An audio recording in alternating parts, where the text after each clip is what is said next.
Hello વિદ્યાર્થી મિત્રો, આપ સૌનું આપની આ યુટ્યુબ ચેનલ પર હાર્દિક સ્વાગત છે। તો આજે હું તમારા માટે લઈને આવી ગઈ છું ધોરણ 9 વિષય હિન્દી એની એકમ કસોટી સપ્ટેમ્બર 2025નું સોલ્યુશન। તો ચાલો આપણે તે શરૂ કરીએ। તો અહીં આપણો વિભાગ એ એટલે કે ગદ્ય વિભાગ છે। એનો પહેલો પ્રશ્ન છે कि निम्नलिखित प्रश्नों के साथ दिए गए विकल्प में से सही विकल्प चुनकर उत्तर लिखिए। तो અહીં આપણને વિકલ્પ આપ્યા છે તેના જવાબ લખવાના છે। तो पहला विकल्प है कि मेरे मन खाली जगह होने की ज़रूरत नहीं है। तो तेनो जवाब थशे अपनी पासे डी कि मेरे मन निराश होने की ज़रूरत नहीं है। एना पछी बीजू है कि मुक्ता प्रसाद कौन थे। तो तेनो जवाब थशे अपनी पासे लेखक के पाड़ोसी एटले के ए। एना पछी त्रीजो प्रश्न है कि रामू ने घोड़ी का क्या नाम बताया था। तो तेनो जवाब थशे बी ताजरानी। एना पछी आपणो प्रश्न है कि निम्नलिखित रिक्त स्थानों की पूर्ति कीजिए।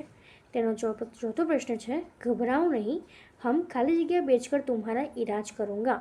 तो ते थशे घबराओ नहीं, हम घर बेचकर तुम्हारा इलाज करूँगा। एना पछी पांचमું है कि सैलानियों की पंक्तियाँ खाली जगह दौड़ती नजर आती है। तो ते थशे कि सैलानियों की पंक्तियाँ घोड़े दौड़ती नजर आती है। एना पछी आपणो प्रश्न है कि निम्नलिखित प्रश्नों के उत्तर एक एक वाक्य में लिखिए।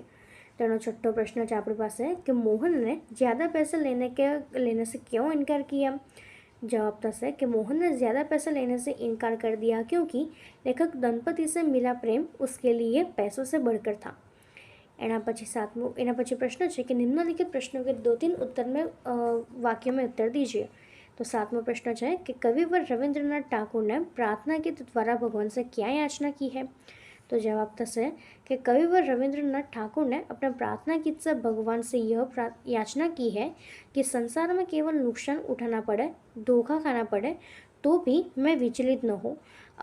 ऐसे अवसर पर भी हे प्रभु मुझे ऐसी शक्ति दो कि मैं तुम पर संदेह न करूं। एना पछी मारा दोस्तों आ वीडियो नीचे जोशो तो तमारे चैनल ने सब्सक्राइब कर लेवानो छे अने त्यारबाद कमेंट नो ऑप्शन आ रीते स्वाइप करशो तो हाइप नो ऑप्शन आवशे ते पर सिंपली एक वखत क्लिक करशो तो जोवा मळशे नवुं ज नજરાणું। क्लिक कर्या बाद आ रीतना तमे जोवा मळशे अने आपणे जे छे हाइप ना पॉइंट्स छे ए उपर एक वखत मित्रों सिंपली क्लिक आपी देवानो छे। 8वां प्रश्न है कि लेखक की प्रतीक्षा असफल क्यों हुई। तो तेनो जवाब थशे कि लेखक तूफानी हवा के साथ आ रही बरसती घटा से गिर जाने के प्रतीक्षा कर रहा था, लेकिन तूफान रुक जाने से घटा उस तक नहीं पहुंची, इसलिए लेखक की प्रतीक्षा असफल हुई। एना पछी आपणो प्रश्न है कि निम्नलिखित प्रश्न के उत्तर 5-6 वाक्य में लिखिए। तेनो 9वां प्रश्न है कि सम्राट अशोक क्यों गदगद हो गए। तो जवाब थशे कि सम्राट अशोक ने शिशुपाल को न्याय का असली रूप दिखाने का अवसर दिया।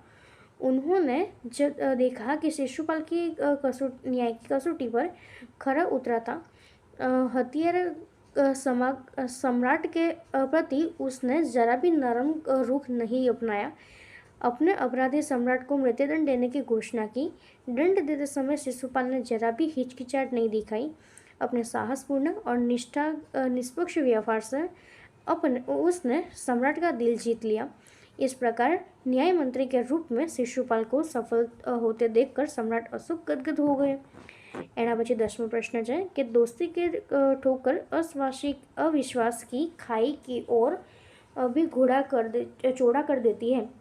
तो ते थशे कि दोस्ती में एक दूसरे पर विश्वास होता है, ऐसे में कोई धोखा दे तो दिल को गहरी चोट लगती है, उस दोस्त को माफ़ भी नहीं कर सकते। उस घटना के बाद हम उस मित्र पर विश्वास नहीं कर सकते। गहरा विश्वास गहरे आत्मविश्वास में बदल जाता है। इस तरह से दो दोस्ती के बीच में अविश्वास की खाई बड़ी हो जाती है। तो एना पछीनो आपणो बी है कि निम्नलिखित प्रश्नों के साथ दिए गए विकल्प में से सही विकल्प चुनकर उत्तर दीजिए। तो अहीं आपणो पहलो प्रश्न है कि मानवों की एकता की पूर्ण हो खाली जगह। तो ते हशे बी भावना। एना पछी निम्नलिखित रिक्त स्थानों की पूर्ति कीजिए। तो अहीं एनो बीजो प्रश्न है कि रामधारी सिंह का उपमान खाली जगह है। तो ते थशे कि रामधारी सिंह का उपनाम ए दिनकर है। एना पछी त्रीजू है कि आर्यों की संतान की आज खाली जगह हो गई है। तो ते थशे अधोगति। एना पछी आपणो प्रश्न है कि निम्नलिखित प्रश्नों के उत्तर एक एक वाक्य में लिखिए। तेनो चौथो प्रश्न है कि कवि कैसी बंधुता की कामना करते हैं। जवाब कवि ऐसे बंधुता की कामना करता है कि जिसमें सब स्वतंत्र होकर भी भाईचारे की भावना से जुड़े हो। 5वां प्रश्न है कि निम्नलिखित प्रश्नों के उत्तर 2-3 वाक्य में लिखिए। तो तेनो जो प्रश्न है कि आपके पास ज़रूरत से ज़्यादा धन संपत्ति है तो क्या करेंगे? जवाब, अपने पास ज़रूरत से ज़्यादा धन संपत्ति होने में मैं उसका उपयोग करके परोपकार में करूँगा।